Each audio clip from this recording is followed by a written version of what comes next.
Friends, welcome to me Telugu YouTube channel. Friends, ఈ వీడియోలో వచ్చేసరికి మనం ఆర్డినోకి మన సిస్టమ్ ద్వారా ఆ ల్యాప్టాప్ ద్వారా ప్రోగ్రామ్ అప్లోడ్ చేసినప్పుడు ఎర్రర్స్ చూపిస్తుంది. సో ఆ ఎర్రర్స్కి కారణం ఏంటో ఈ వీడియోలో తెలుసుకోబోతున్నాం. అంతకంటే ముందు మీరు ఎవరైనా ఈ ఛానల్కి కొత్తగా వచ్చినట్లయితే ఛానల్ మర్చిపోకుండా సబ్స్క్రైబ్ చేసుకోండి. ఈ వీడియో కనుక మీకు నచ్చినట్లయితే లైక్ చేయండి. సో మనం ఇప్పుడు ఈ ఎర్రర్స్ కారణం ఏంటో తెలుసుకుందాం. Let's start our video.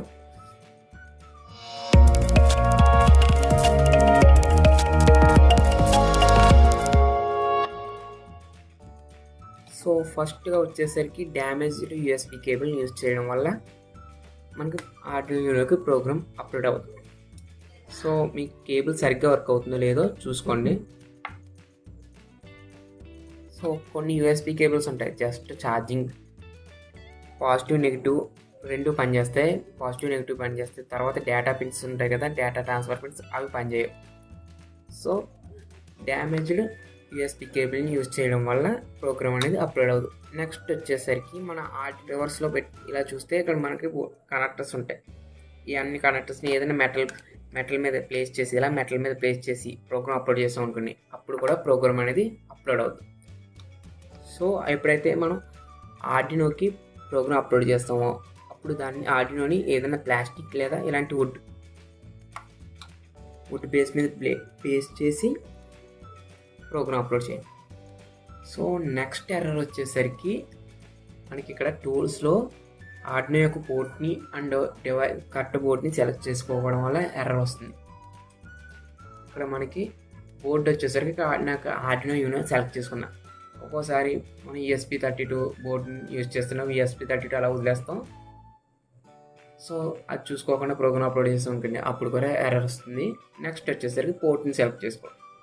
ఇక్కడ నాకు వచ్చేసరికి COM7 చూపిస్తుంది. ఎప్పుడైతే నేను ఆర్డినో డిస్కనెక్ట్ చేస్తానో అక్కడ చూడండి పోర్ట్ అనేది పోతుంది. టూల్స్లో పోర్ట్ ఇక్కడ COM1 అంటే చూపిస్తుంది. ఎప్పుడైతే కనెక్ట్ చేస్తానో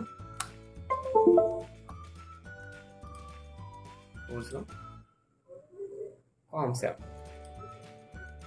సో నెక్స్ట్ వచ్చేసరికి డ్రైవర్స్ని యూజ్ చేయకపోవడం.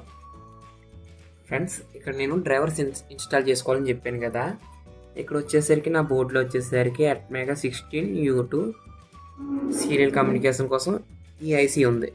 కొన్ని ఆర్డినో బోర్డులో వచ్చేసరికి CH340 ఐసీ ఉంటుంది అనమాట. సీరియల్ కమ్యూనికేషన్ అంటే ఆర్డినోకి అండ్ కంప్యూటర్కి సీరియల్ కమ్యూనికేషన్కి ఆ ఐసీ యూస్ అవుతుంది. సో ఇక్కడ మనకి ఈ అట్మేగా 16U2 యూస్ చేయడం వల్ల ఉండడం వల్ల ఏ ప్రాబ్లం ఉండదు. ఎప్పుడైతే మనం CH340 ఉన్న ఆర్డినోని కంప్యూటర్ కనెక్ట్ చేస్తాం అక్కడే ప్రాబ్లం వస్తుంది. అప్పుడు మనం CH340 అనే డ్రైవర్ని మన కంప్యూటర్లో ఇన్స్టాల్ చేసుకుంటే అప్పుడు మాత్రమే ఆర్డినోకి అండ్ కంప్యూటర్కి సీరియల్ కమ్యూనికేషన్ జరుగుద్ది. మన ప్రోగ్రామ్ అనేది ఆర్డినోలోకి అప్లోడ్ అవుతుంది. సో ఇవే ఫ్రెండ్స్ మేజర్గా వచ్చేసరికి ఎర్రర్స్ మన ఆర్డినో బోర్డులోకి ప్రోగ్రామ్ అప్లోడ్ చేసినప్పుడు వచ్చేవి. ఫ్రెండ్స్, మీకు ఈ వీడియో కనుక ఏమాత్రం నచ్చినా లైక్ చేయండి. మన ఛానల్ మర్చిపోకుండా సబ్స్క్రైబ్ చేసుకోండి. Thanks for watching this video.